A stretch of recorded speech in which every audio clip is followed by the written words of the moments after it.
to 550, so you can use in case of finger the multi-point for 550, more than 5 up to 550. But in case of thermal anemometer, the max flue gas temperature should be about 200 to 300 only. In case of bidirectional, temperature goes up to 450 to 850. And in case of infrared, the temperature will be about 1000 degrees Celsius. If your wet stick is there, then you cannot use impact differential pressure pilot tube. You have to go for bidirectional ultrasonic or infrared correlation only. And in case of low speed, then you cannot use the pilot tube. You can use the thermal anemometer or bidirectional ultrasonic.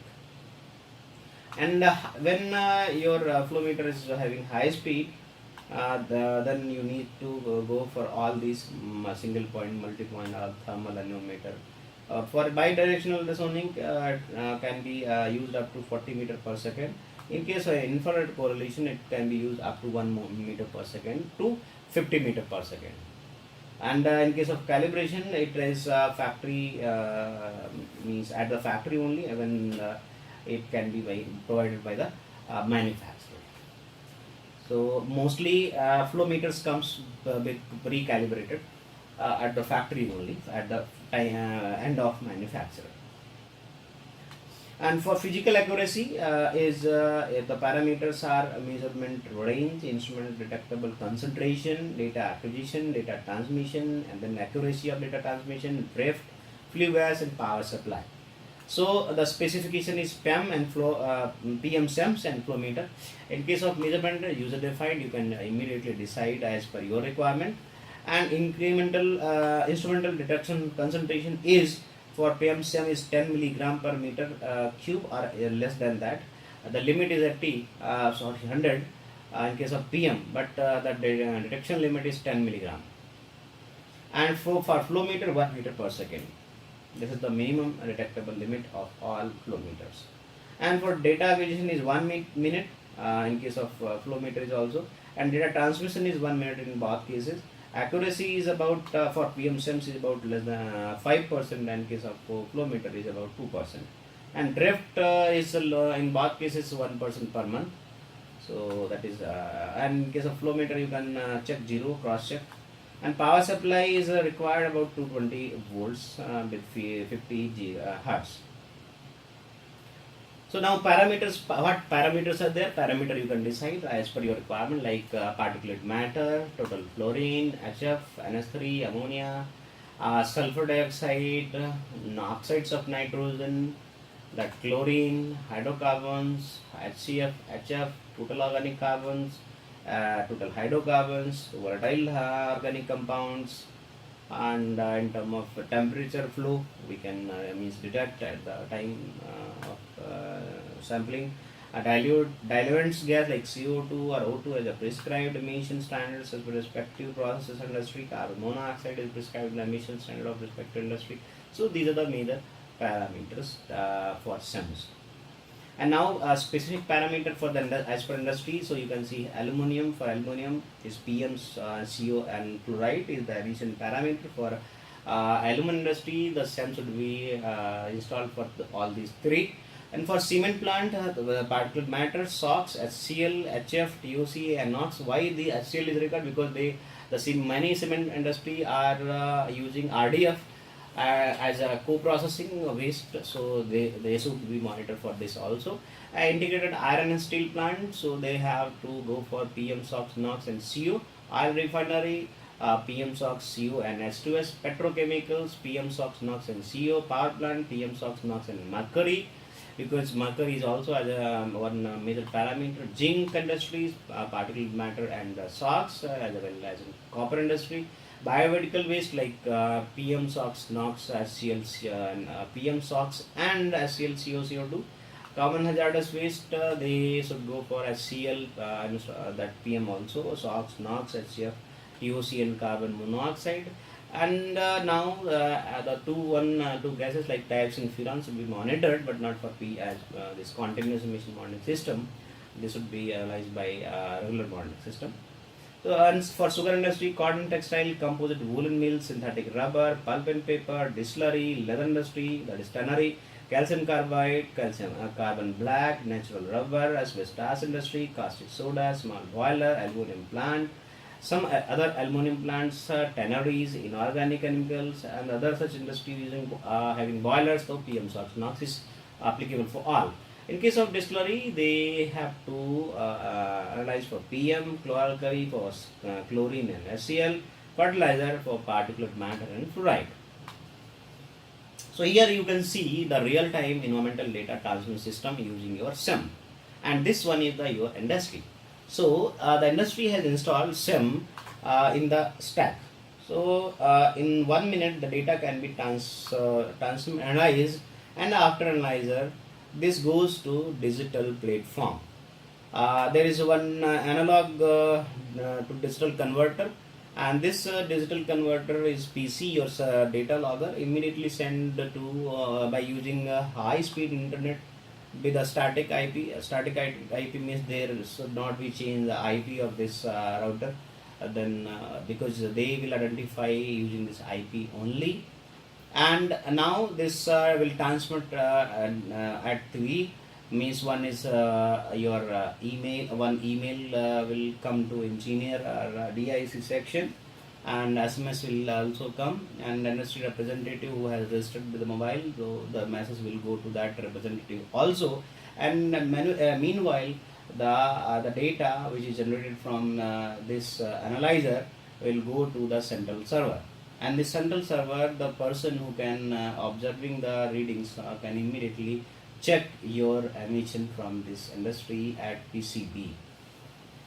So this is the whole system how this real-time data transmission is going on since 2014. Now we means this not a pilot, this is actually as per the requirement, statutory requirement. So all the industry, we have already discussed in the 17 type of industry. So in all the industries, 17 type of industry should install SEM in this manner and transmit the data, real-time data, to the central server or monitoring agencies. So considering the heterogeneity of real-time monitoring system, industry are required to submit real-time data through the respective instrument supplier. So this mechanism shall help in consolidating the data, avoiding the complexity of different technology and the availability of monitored data in different data format, while involving the instrument supplier in data transferring mechanism.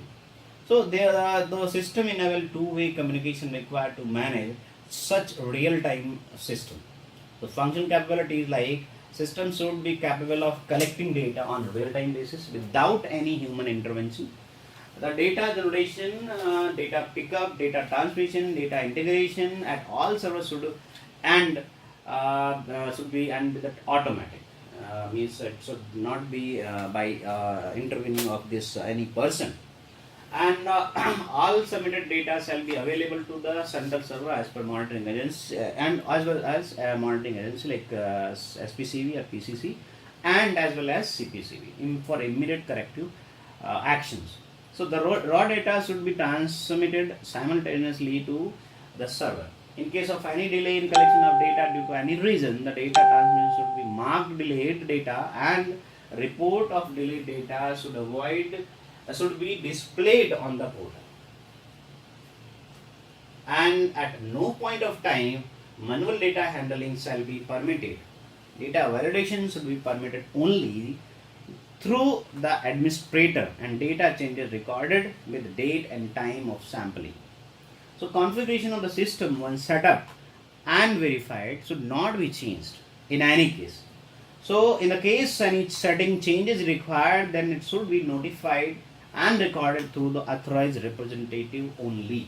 So data submitted electronically shall be available to the data generator through the internet, so that corrective action, if any required due to submission of erroneous data, can be initiated by the industry. Software should be capable to verify the data correctness, and this means at any given point of time, regulatory authorities or data generators should be able to visualize the current scenario of data, and the system for validation shall incorporated in such a way in the software with fixed responsibility of stakeholder like data generator, SPCV and CPCV. These three are the stakeholders for data validation.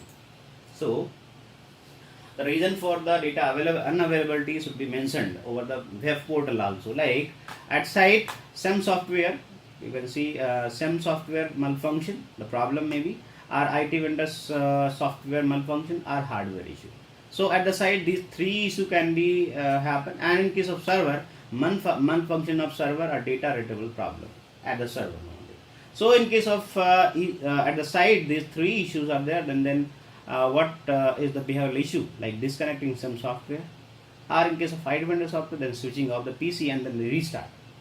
The organization problem, what problem may be at their organization level. So in case of some software malfunction, the improperly structured maintenance contract, because this work continuously we are seeing in the previous sections also. That means the proper functioning of the SEM is required. So the proper structure of maintenance contract is also required. In case of IT vendor software malfunction, then we have organization problem will be lack of skilled person who is maintaining the system. So that should be easily identified, and the reason should be mentioned over the portal for the data unavailability. And then after root cause analysis, the means industry at their end need to identify and the prevent for next for means see for corrective and preventive action, so that the next to avoid the next problem or some issues. So now we'll discuss about type of configuration. This consists the volumetric flow meter having a device that measure PM particulate matter mass concentration. So this device is calibrated to particulate matter mass concentration using isokinetic sampling. However, volumetric flow is assumed to be constant. The value of volumetric flow is maximum of like volume measured during calibration, volume measured during time of calibration, or audit system, or the ID fan output. So both the certification test, like in pre and post, the SEM audit is conducted on the product of the calibration and volumetric flow, which is equal to the PM flow system. So in case you can see here the as per the configuration type 1 to 3, the technologies are: in case of type 1 PM mass flow SEM, in case of type 2 PM mass concentration SEM and volumetric flow meter, and type 3 configuration PM mass concentration and SEM only is required. For calibration of type 1 PM mass flow using isokinetic sample, but in case of type 2, the device should be calibrated separately. And in case of type 3 configuration, the mass concentration SEM calibrated using isokinetic sample. But in case of mass flow, type 1 configuration require reading of SEM after calibration, and in case of type 2, the multiplication of watt SEM and flow reading is required. Whereas in case of type 3 configuration, mass flow required multiplication of PM SEM cross sectional area and the velocity equals the maximum velocity during the calibration and flow during the calibration. So analyzer of the OCEMS are types of like gas chromatography, flame ionization. Already we have discussed in previous section: mass spectroscopy, paramagnetism, thermal conductivity, optical spectroscopy, zirconium dioxide for oxygen only. So these are the, and in case of optical spectroscopy, this is of two types: one is absorption and one is ambient emission spectroscopy. And this ambient emission spectroscopy having again reclassified into fluorescence and chemiluminescence. In case of absorption spectroscopy, this is reclassified into three: Fourier transform infrared, and laser absorption, and photometry. Photometry again reclassified ultraviolet and infrared. So these type of analyzers. So on that basis, we can choose the analyzer as per the requirement, because these analyzer specially measure the specific gaseous concentration in the stack. So calibration of analyzer ensure that analyzer is reading the certified gas correctly or not. So it can be concluded when the stack gas is fed in the analyzer after the concentration displayed would be correct.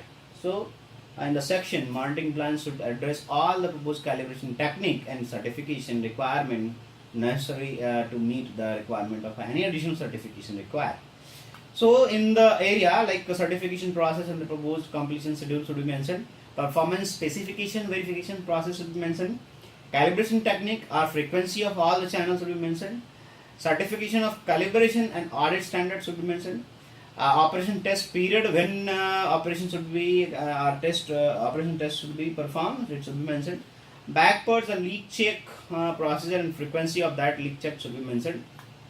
And the particulate matter continuous monitoring system shall be calibrated at different operation load against isokinetic sampling at the time of installation only.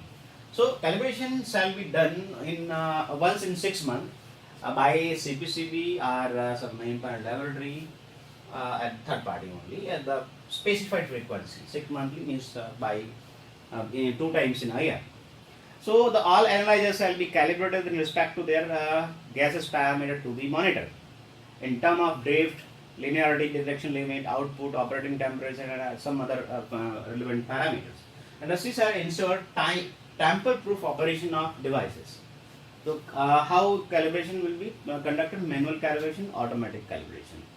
So in case of manual, the person who is taking care of your SEM is responsible for manual calibration. In automatic calibration, the calibration of the analyzer is factory setting by factory setting. So analyzer are equipped with the calibration cuvette. So these cuvette are pre-filled in the factory with the zero and span gases. And during automatic calibration, these cuvette come with the line and IR beam. So analyzer can respond in the zero gas and span gas is measured. And in this case, the drift, the analyzer automatically correct drift. So that is the automatic calibration of that analyzer. So now recalibration in there are certain situations where recalibration of SEM is required, like isokinetic sampling, and industry is responsible for overseeing any SEM recalibration. So you can see the recalibration of two type A and type B. And in case of type A and type B, which is already in this, I will discuss in the last session. Now we'll see about activity. Activity by the laboratory as well as the industry and the regulator. So for laboratory should collect the sample using isokinetic sampling. About 9 samples to be collected at a specified variance. Then submit the report after analyzing in the lab, and then industry submit the result to SPCB via ITS-based software, and then CPCB or monitoring agency will check the performance test, and then will give the result to the industry, and that EDS central software will provide the calibration performance test. Test will be passed or failed, whatever. If test passed, then calculate the report and calibration factor, valid calibration range, and maximum volumetric flow by the analyzer. So now it's okay. I will discuss other part of this session in the next session number 4.